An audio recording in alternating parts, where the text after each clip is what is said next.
Chapter 1.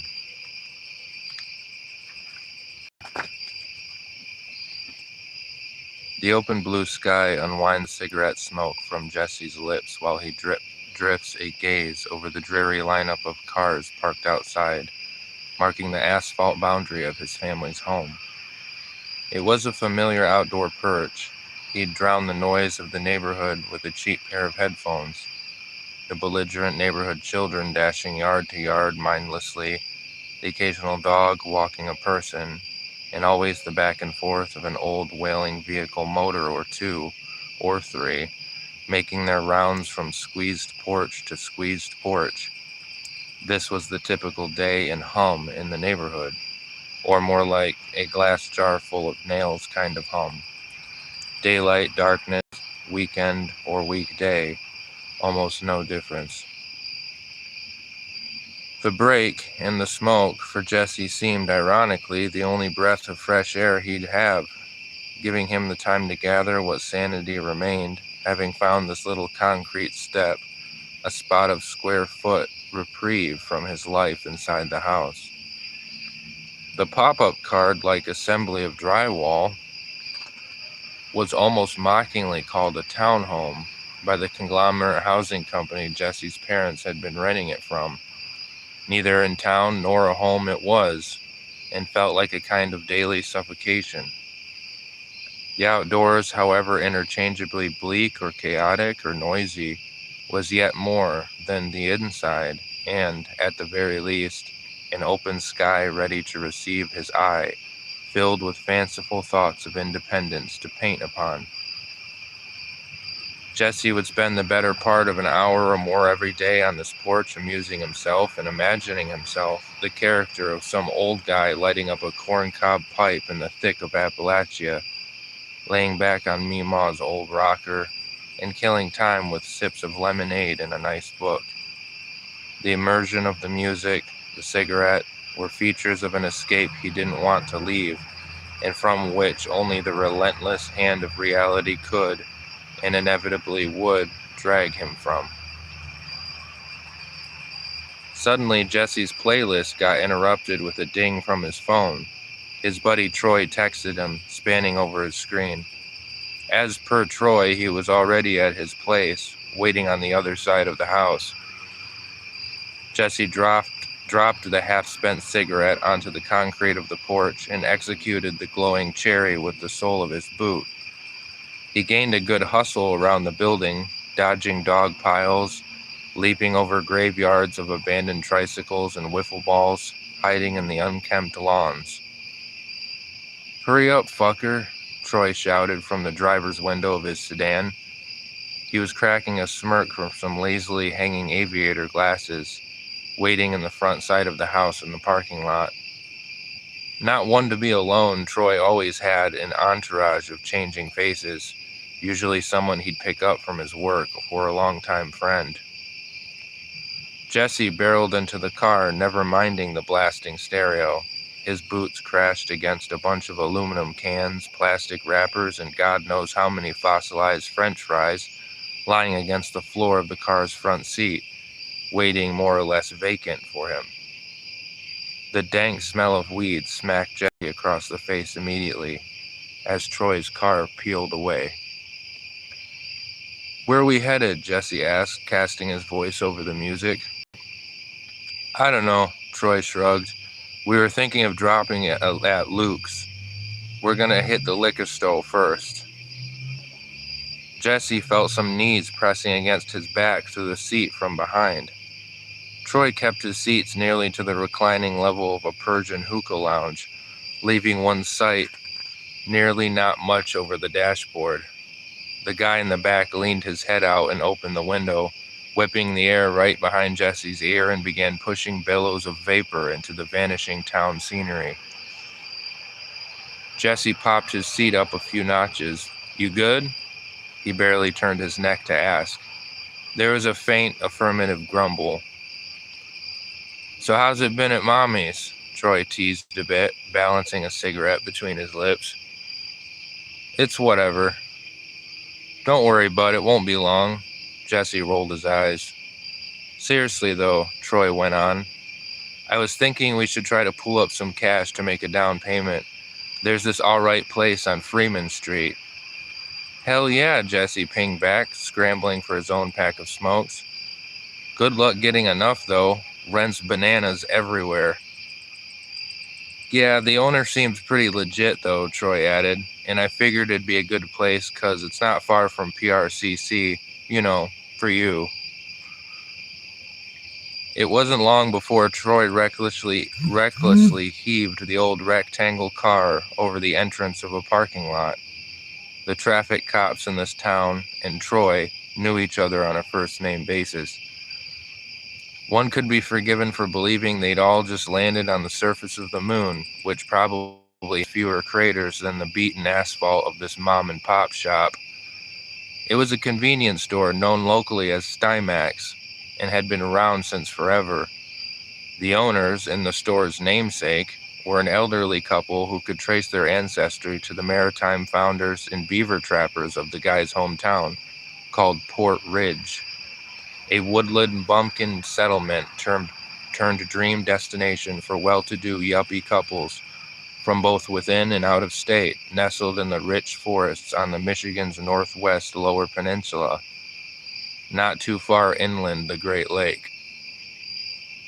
Local kids often joked that the Stymax who'd occasionally be found shuffling their wide-bottomed stability shoes around the asbestos tiles of the store examining inventory had probably known the original pioneers of Port Ridge personally. Leo, the shopkeeper employed by the Stymax family, could always be found tending to the register counter, pacing the forest of glistening liquor on the back wall shelves like the guard of the unknown soldier. He knew practically everyone in town. Leo was famously lenient when it came to the age restrictions for booze or smokes. Having trudged the jungles of Vietnam in his own youth, he'd shamelessly excuse the sale of alcohol to the local kids if they, quote, looked old enough, or if he knew them as regulars or their relatives. If a lad can fight for his God-blessed country, then he can damn well have a drink, he'd often be found declaring in his marked, ragged voice from beneath the brim of a decorated veteran's cap. He'd lean over, his big gut straining the buttons up along his plaid flannel, and he'd examine some anxious, glassy-eyed teenager, diving into their eyes with his own and whispering, "It's the weekend, isn't it, son?"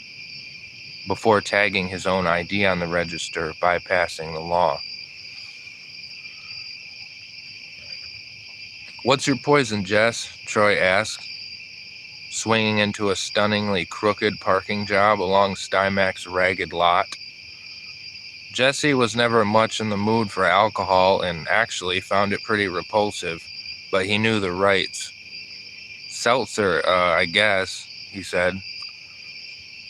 "You turning gay on me?" Troy replied, counting out his bills. "You need something that'll put some hair on your chest, Jess." Troy had this strange habit where he'd like to buy his friends their alcohol, even when they could easily get their own. He insisted, and with being an heir apparent to a large contracting company in town called Vitali's Excavation Co., his friends had learned to stop offering to purchase their own stuff. From a cloud of vapor, an arm stretched across Jesse's line of sight to retrieve the crumpled wad of 1s and 5s Troy had lifted into the air. A backseat door popped open, and the kid meandered out toward the entrance of the store. Jesse took notice of the guy sitting directly behind Troy as he was mindlessly picking at the lint of his shredded jeans, growing holes gradually across his knees. A loosely fitting hoodie blanketed his head from the sun rays peeking into the car window. "What's up?" Jesse turned a little, lifting his chin and offering acquaintance. The guy glanced up from examining his own exposed knee. "Yo," he muttered. Unable to sit still, Troy began surfing the radio static after disconnecting his Bluetooth, before landing on some station covering a baseball game. After a few seconds of listening, cursed to himself. A knock on the driver's side window abruptly stole all their attention. The kid who'd ran in was holding a couple of brown paper bags, swaying back and forth in front of the car door. Troy rolled down the window and took the sack from his tremoring hand. "What's up? The fuck's your issue, fam?" "I gotta take a shit, man," the guy pleaded, scuffing his flat-bottom shoes against some loose gravel and struggling to hand over Troy's change. Troy smacked his lip. "Man, get the fuck out of here," he said in an accent. "Look at him run," Troy cracked as they all watched the kid gallop across the parking lot. At Stymax, there wasn't an in-house restroom available to the public, since so many locals had been caught shooting up behind the locked door. The owners had pitched up a couple porta potties along the edge of the parking lot in an effort to stave off the junkies. "God knows how often those are swapped," Jesse remarked as they watched the blue polymer door of the John slam shut and twist locked. "Jess," Troy whipped his head around. "Come on," he said, opening his car door and dropping the bags into his seat. He had that nefarious, suppressed tone Jesse had become accustomed to since their years-long friendship during school. "What?" Jesse asked. "Just come on." They both crept along the pavement of Stymax lot toward some large trash barrels which surrounded the porta potties, with Jesse reluctantly trailing behind. "What the fuck are you doing?" Jesse whispered. "Grab this side, help me." Troy wrapped his hands around the lip of one of the barrels. "Man," Jesse smacked his lips, "come on." Some recent rainfall had swollen the barrels, and the garbage soup within sloshed around as the two friends dragged it along the crumbled pavement, finally reaching the very face of the porta potty door. Set it down," Troy hissed, and turned, bouncing away. The unusually heavy plastic garbage barrel ensured any exit from the John would be painfully delayed. Troy waited in gleeful anticipation. "Jesus fucking Christ, it's so bad in here," as it rattled. A few moments, and Troy appeared satisfied with himself after hollering at his tormented friend to hurry up, feigning ignorance. Jesse stood by, just rolling his eyes. The early summer sun must have been cooking some kind of unholy sacrilege inside that John. Troy's unfortunate porta potty friend finally emerged, bearing down with his hands on his knees, dry heaving over the busted pavement. Troy erupted in laughter yet again, still recording, his phone bouncing in his hand. Fools. The pant-leg-picking guy from the back seat stood there, shaking his head, leaning onto the frame of the car by now some distance away, observing all the shenanigans. "Damned fools," he muttered to himself, though also recording the whole thing with his smartphone. "That's probably illegal to just do that on their property," he spat. "What's that, Lint?" Troy barked back at his friends. Swinging back toward the car, he skated his rear over the hood. At last settled in, the four became captured by someone who'd suddenly appeared up ahead of Troy's car, dawdling outside of the Stymax entrance. There was a shrunken old man propping himself up against one of the yellow parking barrier poles, variously glaring and squinting toward the whole troop. "What's this guy's deal?" said Troy, firing up the engine. The strange man appeared aged well beyond just years. His sunken cheekbones were well defined by a large white and gray beard, and his mustache covered his mouth, almost giving the effect of walrus tusks down the sides of his face. His hair was ash white and nappy and long, and unkept strands dangled over his humble shoulders. Visibly thin, he wore a dirty white t-shirt and some tattered cargo pants. A peculiarly clean and flashy snow-white scarf was hanging off of his neck, standing in contrast to his overall look. It had a decorative series of azure blue threads pouring from either of its two ends, reaching all the way down to the man's waistline, leaving dangling blue threads. "Why is he staring at you, dude?" Troy asked Jesse, not breaking his fix. "I don't know," Jesse shrugged. The old man carried what looked like a leather satchel, clinging onto it, revealing his bony knuckles, as if protecting its contents for dear life. He remained sort of swaying against the early summer sun. "Can I help you, sir?" Troy leaned out of his window and shouted. The old man snapped to, scanning around frantically. He bowed his head and then began to shuffle away in the opposite direction. "Oh," Lint remarked from the back seat. "That's just the prophet." Jesse looked back at Troy's buddy. "The prophet?" Troy asked from the front, looking confused into the rearview mirror. "Are you high?"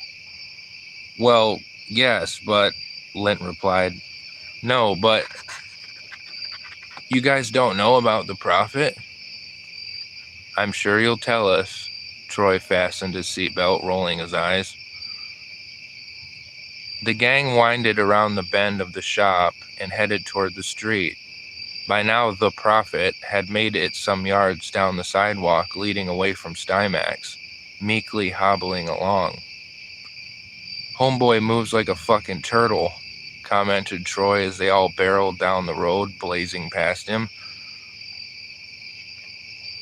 Luke's was a ways out yet, and with their caravan full of goodies, the gang sped onward across town. Heading out of Port Ridge was marked by roller coasters, scarcely funded back roads, somewhat paved, with clearings and farm fields surrounded by increasingly thicker foliage and woods along either shoulder. The looming tree limbs were so numerous they created a kind of tunnel of green along the roads, with the fresh leaves of the season dancing along the breeze and pierced by the shine of the high sun. Port Ridge was a summer town, to be sure, coming back to life, it would seem, along with the turn of the wheel, following the dormant, smothering winter.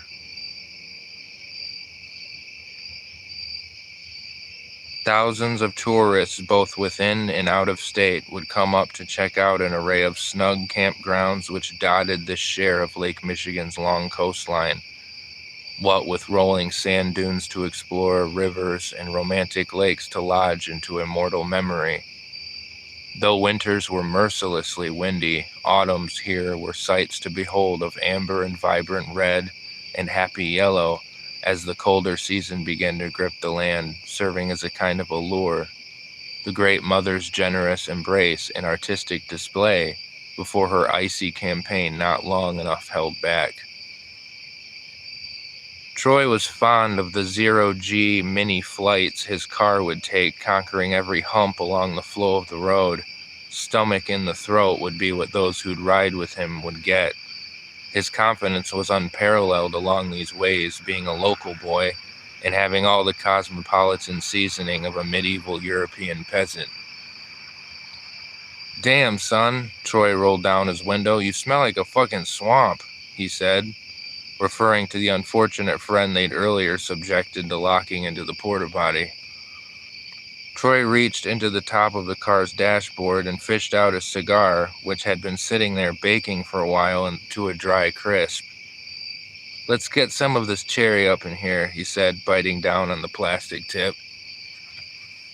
Troy used his knees to steady the wheel while drawing out a lighter from his pocket.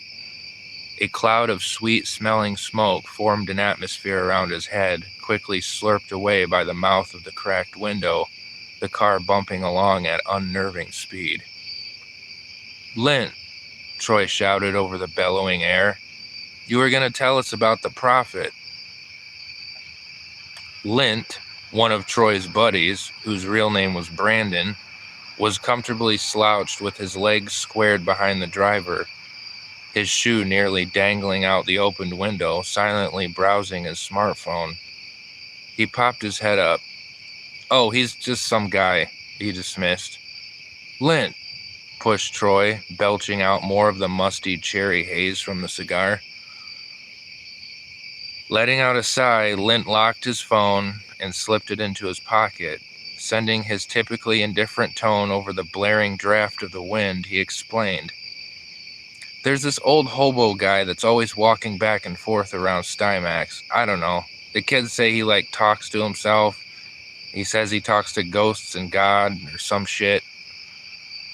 Troy nodded, darting his eyes to the back seat of the rearview mirror with an intrigued face, as smoke surged from his nostrils like a dragon. "Yeah?" "They say he killed his wife or something and then lost his mind years ago. And ever since, he just makes the same route, just dawdling around, speaking in some weird language," Lint continued. "He's probably jacked." "They couldn't prove it?" Jesse asked, sharing, for the first time, eye contact with Lint. "I guess the police could never prove it. Look, I don't even know if it even happened, just what I heard." Lint shrugged. "Sounds like another space cadet," Troy added, shaking his head with a dismissive smirk. "Probably," Lint nodded. "So why do they call him the Prophet?" asked Jesse, his shoulder crushing his seat, looking back. "I guess because he claims to speak with the Lord and kind of looks like Moses. I don't know, man," shrugged Lint. "We all know he has eyes on Jess," Troy winked, turning to his buddy. "Yeah, he's probably gay for you, dude," Lint suggested from the back seat. Jesse smacked his lips, tishing. "Nah, I'm sure it's fake news, just like how some people were saying Luke's is haunted," said Troy, taking another drag off of his cheap cigar. "No, bro, for sure, it's haunted as fuck," insisted Lint. "You gotta get off that conspiracy thing. Ain't no ghosts in that shithole," Troy shot back. "Whatever you think." Lint shifted his legs and groaned. "Do I have to move my seat again for your fat ass?" Troy touched the driver's wheel with his chin, searching for the adjusting bar below his seat. "Just need to stretch, man, damn," Lint said before rotating his position, spreading his long legs across the entire back seat.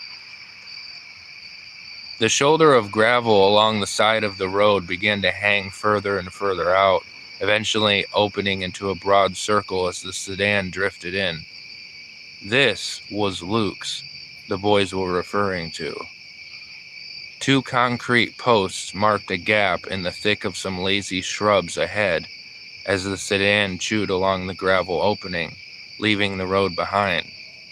"Lucas Biological Preserve," the old sign read, but just barely. There were, as could be expected during the weekdays, no other cars there, except one off-road, riddled with colorful bumper stickers of all varieties across its rear. "Jesus Christ," Lint lamented, pretty much falling out of the car, his hands pressing his spine, marching away from the door. The guy's clamor echoed across the parking space as the sudden absence of the engine was swallowed up by a whispering breeze and birds in distant conversation. This was an entrance the guys had seen age, or rather, one that'd seen them age. Though just a few years to the timeless earth around them, Luke's, as all the Port Ridge kids had learnt to call it, was like a deposit box of memory, the place to be when you had nowhere to go, one of those places which made days become years and moments become eternities. Generations of locals had spent their free time here, almost always caught up in the best of the no good. Outside of the town proper, and conveniently absent local police routes, Luke's felt like it had offered itself to make time irrelevant to anyone bothered enough to visit its remoteness. And lately, as Troy and Jesse had learned, Luke's debt to time and rural development was being called up, and this old stomping ground, which had gotten away with being owned by everyone for so many decades, would have to become owned by someone shortly. A local religious organization, calling itself the Fellowship Tabernacle, had finalized its purchase of the entirety of the forest from the county government, closing it to the general public. Luke's would no longer be a nature preserve, but private property.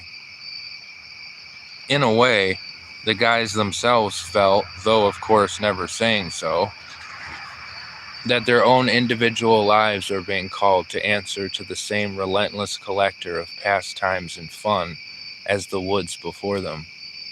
Luke's preserve, as is the typical tragedy of fondness, did exist taken for granted though.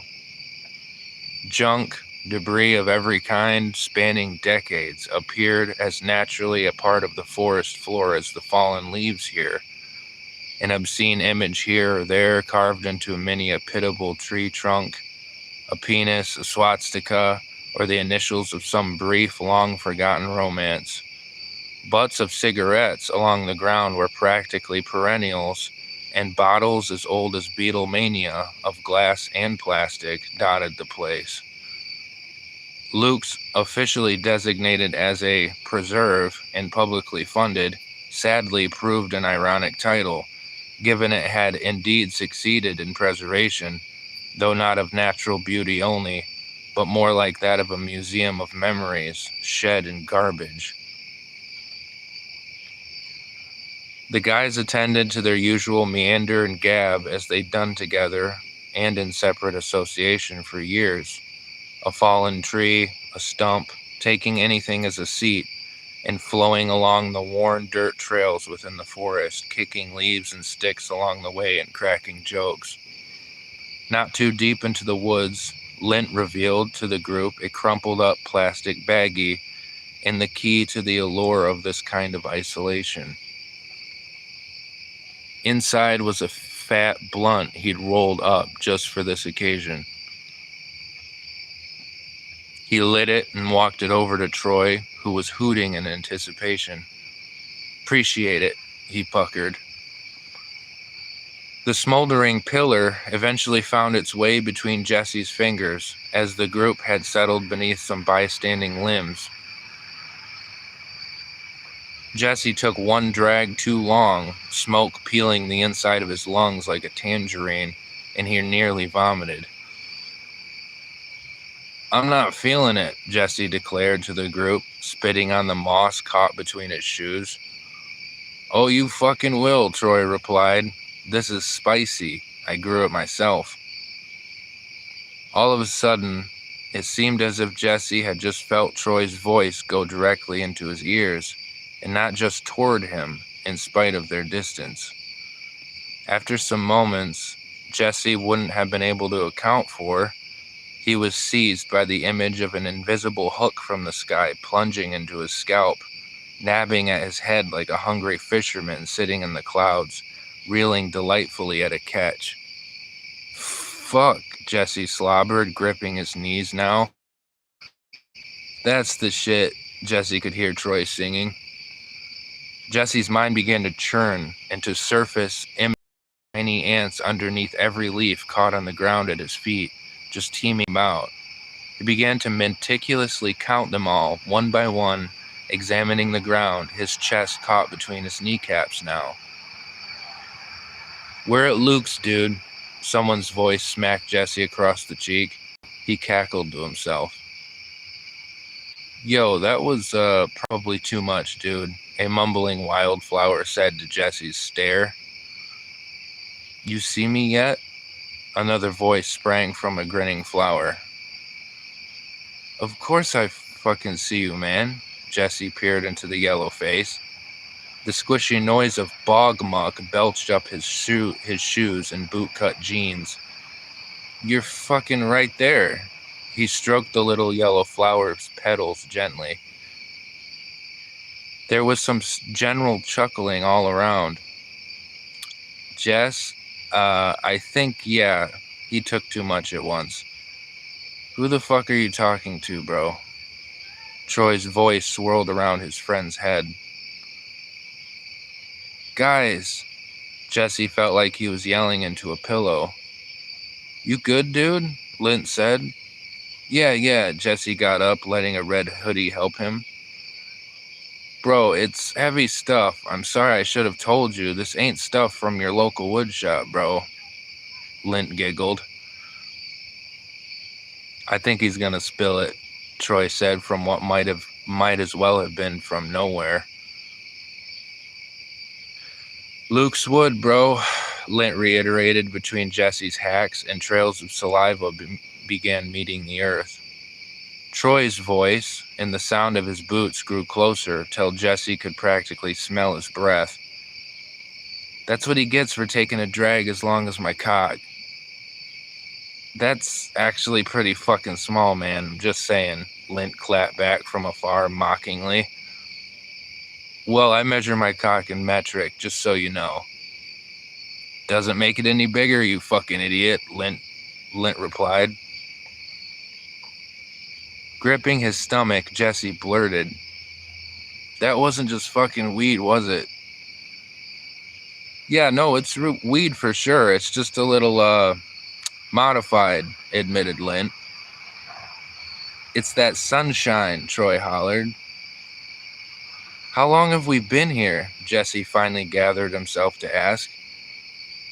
We've been here like an hour and a half, Troy went. You stopped to chuck. So, Return of the Mac, Troy shouted, interrupting himself. He was bouncing his smartphone in his hand with music pouring out, pumping the volume as high as it could go. Classic, he yelled. This fucking water, Jesse murmured to himself. Jesse had discovered he was stooping in front of a pond. Its ripples were like delicate folds, shimmering in the sunlight as melting glass. Up to that point in his life, and really only that point by itself, hadn't he laid his eyes on something so beautiful, it seemed. Laughing exploded from some yards away. You're pissing, Jess, Troy announced from some ways away. Oh, shit, Jesse zipped his pants back up. Troy, he broke his trance on the pond and blubbered. Bro, what do you want? I keep losing time, T. Jesse stumbled with words as much as with walking. What? Shouted Lint from behind him.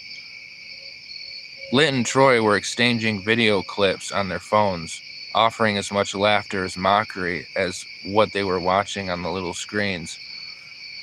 All of a sudden, Jesse burst into their little circle.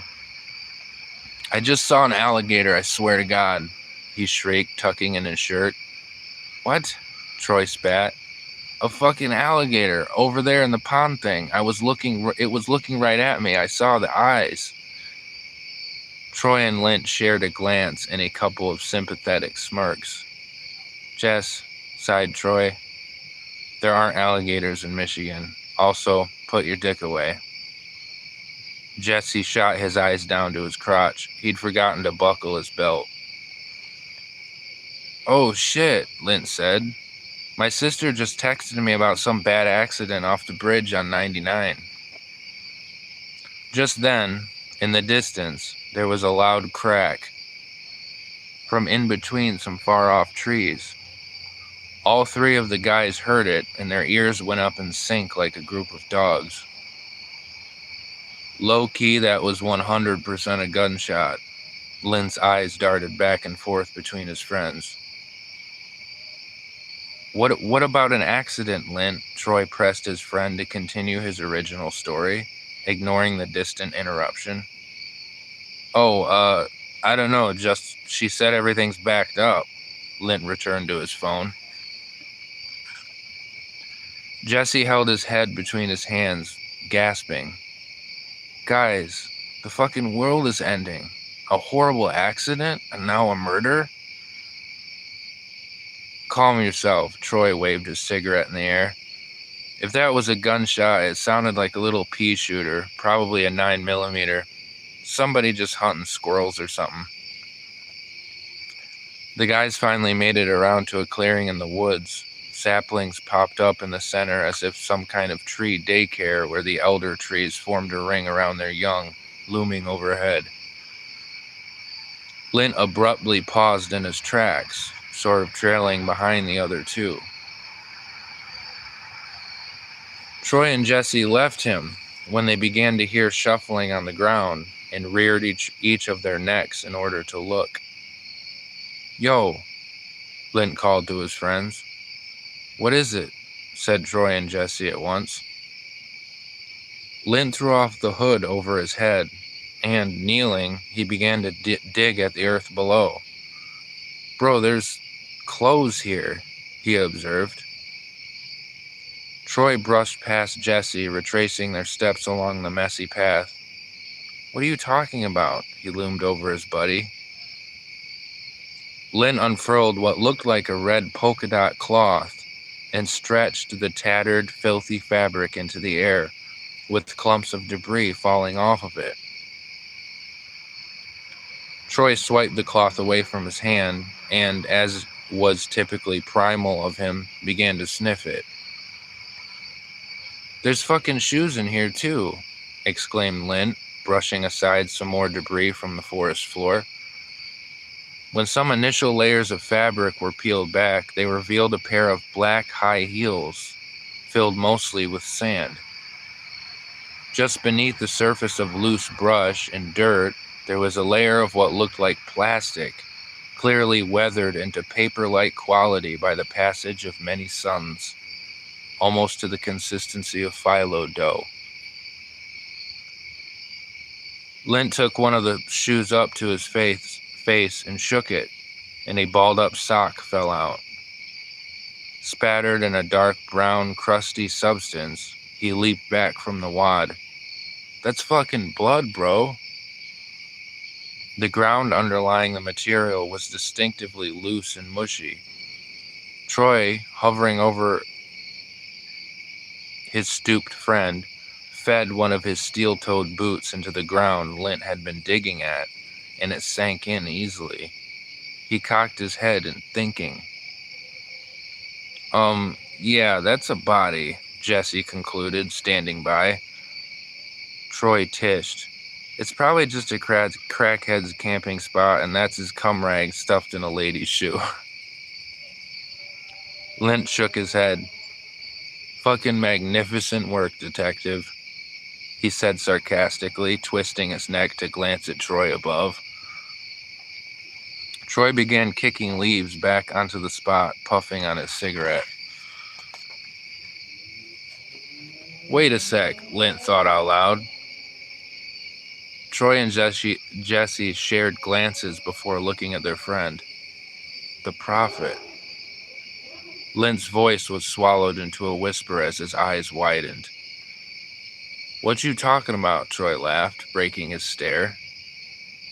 "Dude, I think this is where the prophet lives," said Lint. Jesse found himself nodding in agreement. "This is quite a hike though, bud, especially for some jacked hobo," reasoned Troy. "I just have a feeling, man." Lint's eyes gained a kind of distance as he kneeled, twirling his fingers between his knees and brushing off some dirt. "Yeah, I got a feeling in my shorts," mocked Troy. "We should bounce, fellas." "No, I'm being serious," said Lint. "Well," Jesse intercepted, "it is a long way from Stymax. Plus, there's probably a lot of random people living in this place." Lynch shot Jesse a look. "I just feel like we're not alone, you know?" "Hey," Jesse struck Troy on the arm with his knuckles. "Where's your buddy anyway?" "Who?" asked Troy. "The dude, the guy y'all had with you earlier at Stymax." "Oh yeah, I don't know. He said he had to meet up with someone here," Troy shrugged. Lint's glare snagged the other two as they began to meander away from the mysterious depression in the earth. "Bro, who the fuck are you guys talking about?" he asked, having not moved from his station to follow the rest. "Yeah, what was his name?" Jesse said, turning to face Troy again. "I don't remember, Buck or Billy or..." "Wait, you guys don't even know him?" Jesse chuckled. "Jess, who are you talking about? I'm confused," said Lint, inserting his voice between the two. Jesse glanced at Troy, confused, and then waved his arm. "The fucking guy in the back seat." Lint's face fell. "I was the only one in the back seat." "Jess, bro, are you just fucking with me? Seriously?" Jesse cocked his head and then looked over at Troy again. Troy tished. "Lint, maybe if you weren't twiddling on your fucking dirty subscription so much, you'd know we picked up Buddy or whoever. Remember?" he scolded. "Bro," Lint clasped his hands over his mouth. "I swear to God no one was in that car with me. Who the fuck is whoever?" Troy drew closer to Jesse and leaned in. "Jess, it's been a long day for him. I told him to stay off that hard shit." "What the hell are you whispering?" Lint shouted at them both from some yards away. "Let's go," announced Troy, flicking his cigarette butt away. Lint stood up straight, smacking his own lips before rejoining his friends, now drifting in the opposite direction. "Y'all are just fucking with me."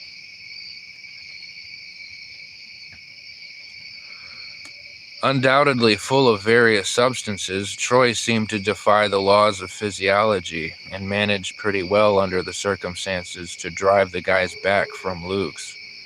He was fortunate, they all were, not to fall into the web of one of the troopers who'd make it a game to sit and wait for suspicious vehicles, snag along the perfect hiding spots across the densely wooded county, leading away from the isolated routes.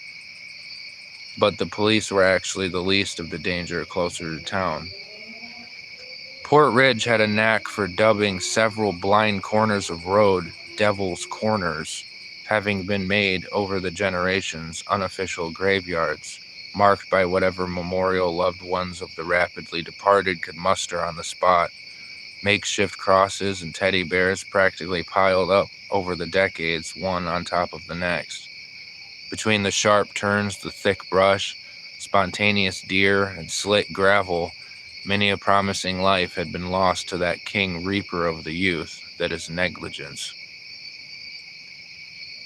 Lint had the guys take a rest at his folks' house.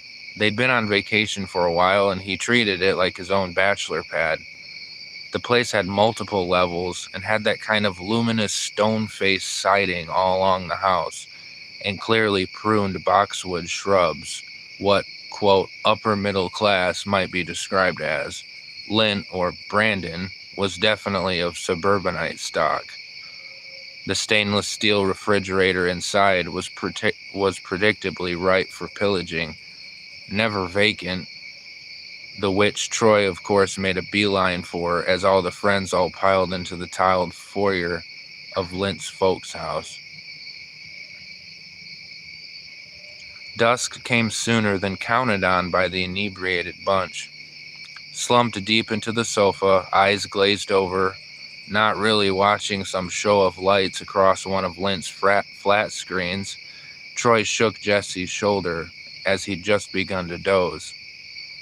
Not long after, Troy's car crept into the townhome complex, and Jesse stumbled out under the buzzing street lamps, fumbling with his house keys. The tacky, swollen linoleum floor creaked as Jesse stepped inside his own townhome from the front door. Jesus Christ was there to greet him. Jesse's mother, Jen, had decorated all around the house with religious icons and pictures. From refrigerator magnets to the images of the calendar she'd hung, there he was, the Son of God, wearing a resting smile, or a cool, judgmental stare atop a hill or with his fishing buddies or ascending on the clouds with hosts of angels. Jesse's mom was obsessed with Jesus, perhaps not necessarily in the way of simple piety or devotion, but more like the affection of a fangirl toward a K-pop singer. Jesus in this house was more than a person of reverence, but had been adopted as a kind of aesthetic. His masculine Nordic gaze overlooking almost every corner, lest some crouching demon be left unnoticed by his piercing eyes. Only the overhead light above the stove and the modest kitchen gave way to the path ahead, and Jesse stumbled over several pairs of shoes tucked along the baseboards. The ticking of a humble wall clock was all that could be heard beside himself. He felt around the walls down the hallway until his fingers met the light switch, revealing a bare pine wood staircase below, leading to the basement. He made it a point to touch the stairs with the ends of his feet in an attempt to minimize disruption, eventually relaxing his step into his room below. It was just a place for the laundry machines. A square, unfinished floor of concrete and two steel support beams marked the space out. A cool, damp void beneath the exposed, cobweb-laden pine trusses of the floor above. Amber street lights poured in from the outside through a couple of ground-level windows, meeting the eyes with a vague impression of the area, cradling them with an eerie orange glow. Jesse threw down his jacket onto a wooden tool bench, knowing only by memory where it sat, before finally collapsing onto his practically deflated air mattress, which lay directly on the icy floor. He sighed before rubbing his forehead with both of his hands. When he began to remove his shoes, he felt an unusual sensation on the side of his free hand, steadying himself on the mattress. It wasn't uncommon he'd have an 8-legged friend welcome him into his room who'd make a home out of his laundry on the floor, so he wasn't initially surprised. Jesse stood and reached for the dangling light string above, which was really the only source of practical sight, a single naked light bulb. Clicking on the light, to his eyes came cigarette butts and ashes everywhere, scattered all over his bedsheet and pillow. He stood examining the mess below the dangling string, when a familiar voice suddenly bellowed from the other side of the basement, bouncing off the concrete walls. "This is the last time I'm fucking saying it," the voice bellowed. Jesse's heart jumped. It was Rob, his stepdad. Rob was lounging on a beat-up rolling office chair tucked into the damp corner of the basement. It was the only furniture Jesse had managed to gather for his room.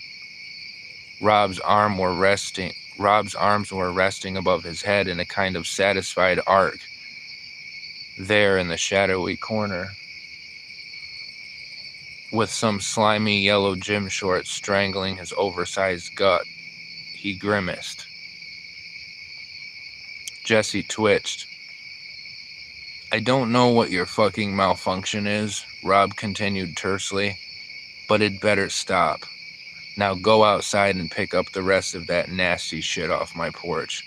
He held his finger in the air, commanding. Turning slowly, Jesse started back up the creaky stairs, with Rob making a point to follow closely behind him, as if escorting a stray dog. Hawking him to the living room, Rob tore open the glass sliding door leading out onto the porch and waited for Jesse to pass into the outside. They both examined the surface of the concrete slab of a porch, which was only dimly lit by a struggling floodlight. A small coffee can Jesse had kept many of his spent cigarettes in had clearly been thrown down with some force, and ashes and butts lay all over the surface of the concrete. Rob stood at the entrance with his arms crossed, watching Jesse scrupulously step over all the debris. Jesse retrieved the can and began picking up every butt he could see, lying all across the porch. Rob snapped through the screen door. "Over there, in the bushes and shit, get those too," he sneered from inside. Just beside the deck was a crappy garden bed with a few dying boxwoods and bleached mulch. Hidden inside the mulch, the occasional butt had drifted off the porch due to the rain and wind. Jesse knelt into it and gathered all that he could.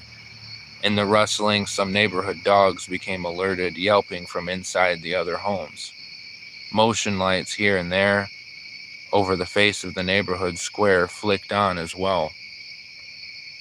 Rob finally opened the screen door, and Jesse walked into the kitchen and dumped the contents of the can into the garbage hidden beneath the sink. "Just throw the whole damn thing away," Rob emerged from close behind. "You're not smoking out there anymore." Rob stood there with his mass overshadowing Jesus and looked at Jesse with a grim frown and bloodshot eyes. "This isn't working," he declared.